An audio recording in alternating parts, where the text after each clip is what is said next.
नमस्कार, भारत लाइव देख रहे हैं आप। देखिए, बिहार में दो घटनाएं हुई हैं जिसकी वजह से जो पहले से एक रिटोरिक चला आ रहा है एनडीए और उनके सहयोगियों द्वारा कि बिहार में इस महागठबंधन की सरकार के मार्फत से एक बार फिर से जंगल राज की वापसी हो गई। आंकड़े भी उसी तरफ इशारा कर रहे हैं। जो घटनाएं हुई हैं उनके बारे में बता देता हूं आपको। समस्तीपुर में गौ तस्करों ने एक एसआई को, ऑन ड्यूटी एसआई को मार दिया है। ये बहुत बड़ा विवाद का कारण बना हुआ है। सरकार की इससे किरकिरी हो रही है। अब ये मामला हुआ ही था कि अगले दिन सुबह खबर आती है कि एक पत्रकार को अररिया में उसके घर में घुसकर मार दिया जाता है। ना पत्रकार सुरक्षित है, ना प्रशासनिक अधिकारी सुरक्षित है। आम जनता किस तरीके से परेशान है, ये पटना और आसपास के इलाकों के अगर मैं क्राइम डेटा को बता दूं आपको, तो वो आपको समझ में आ जाएगा। निश्चित तौर पर सरकार के इकबाल पर सवाल खड़े हो रहे हैं। जदयू के लोग सरकार को डिफेंड करने की कोशिश कर रहे हैं। जब इस मार्फत से हम सवाल पूछते हैं महागठबंधन के नेताओं को, तो वो मणिपुर की बात करने लगते हैं। हमारे साथ इस मामले पर अपना पक्ष रखने के लिए नरेंद्र कुमार जी हैं, जो कि राष्ट्रीय प्रवक्ता है आरएलजेडी के। नरेंद्र जी, स्वागत है आपका भारत लाइव में। ये दो घटनाएं हुई हैं, बड़ी हृदय विदारक घटनाएं हैं। जब जब पत्रकार सुरक्षित नहीं है, एसआई सुरक्षित नहीं है, तो इससे ज्यादा क्या कहा जाए कि जनता का क्या होगा? देखिए, सबसे बड़ी बात जो है बिहार में जो लॉ इन ऑर्डर है, वो हमारे बिहार में एक पार्ट टाइम मुख्यमंत्री रह गए हैं और उनके पार्ट टाइम और उनके प्रधानमंत्री बनने की जो महत्वाकांक्षा है उसका भुगतान आज बिहार कर रहा है। आज आप देखिए जिस तरीके से गायों की जो स्मगलिंग और जिस तरीके से स्लॉटर हाउसेज में बिहार में भेजे जा रहे हैं, और वो कहीं ना कहीं समझिए प्रशासन के सामने हो रहा है। और जब किसी एक बहादुर व्यक्ति ने उसका विरोध करने का कोशिश किया तो उनकी हत्या कर दी गई। ये बहुत ही निंदनीय है। गाय जब इस देश में गाय हम जब बात करते हैं तो एक सनातन धर्म में हम माँ की संज्ञा देते हैं, और माँ के बाद अगर के बाद अगर हम किसी को माँ बोलते हैं तो गौ माँ को ही हम माँ बोलते हैं। ऐसी स्थिति में बहुत ही दर्दनाक है, और बिहार सरकार ने कभी भी गाय के लिए कुछ किया नहीं है। बिहार की जितनी भी गौशाला है वहां पर आप जाकर देखेंगे तो बहुत ही बदतर हालत है। ना कोई फंड का एलोकेशन है, ना कोई एक कठोर नियम बनाया गया है जिससे गाय को बचाया जा सके।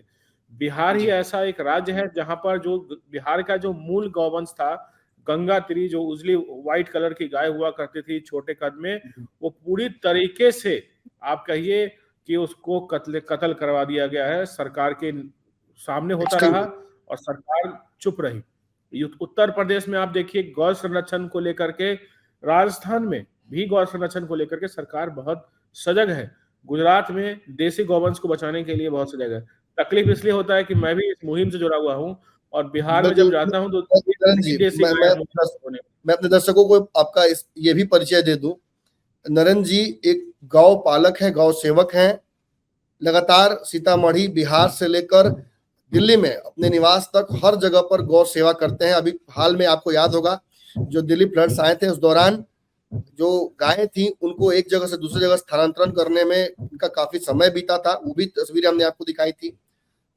एक बड़ी समस्या नरेंद्र भाई ये होती है कि गौ तस्कर बड़े हावी हो जाते हैं। उसको हैंडल करने का कोई तरीका नहीं है। अक्सर अगर सरकार, सिस्टम या कोई समैरिटन्स अगर उठ कर आते हैं समाज से और उसका आवाज उठाते हैं तो मॉब लिंचिंग का नाम दे दिया जाता है। कैसे देखते हैं इसे? देखिए, बहुत दुर्भाग्यपूर्ण है कि जिस देश में 80% हिंदू हो और हिंदुओं की जो माँ है, जो गौ माँ है, उसकी अपेक्षा हो रही है और हम चुप हो। ये उन जगह पर होता है जहां पर एक वर्ग की जो वोट है उसको एक निशाना बना करके, उसको एक प्रलोभन के रूप में दिखा करके शासन किया जाता है।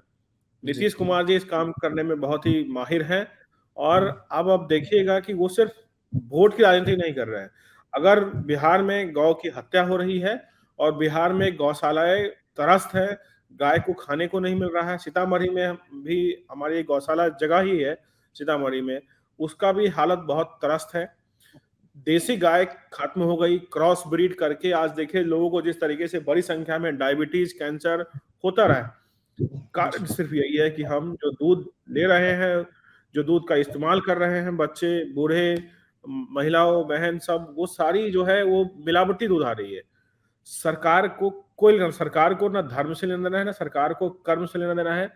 सरकार पूरी तरीके से गौ तस्कर जो भी है उनका पहुंच होता है, रसूख वाले लोग होते हैं वो, और गायों को बिहार के रास्ते बांग्लादेश भेजने की एक बहुत बड़ी पुरानी जो है प्रोसेस है, और ये सरकार को बखूबी पता है। इसको रोकने का प्रयास एक पुलिस अधिकारी ने किया, मैं उनके जज्बे को सलाम करता हूं, लेकिन अंजाम आपके सामने है कि एक पुलिस अधिकारी की भी हत्या कर दी जाती है।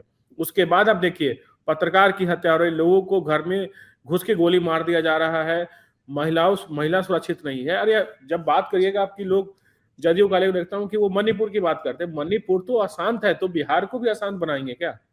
अगर बीजेपी से उनको इतनी दिक्कत है तो मणिपुर बनाना है बिहार को क्या?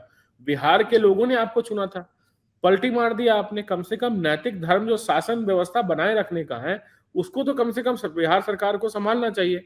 इसमें मणिपुर, राजस्थान और मध्य प्रदेश हम क्यों जाएंगे?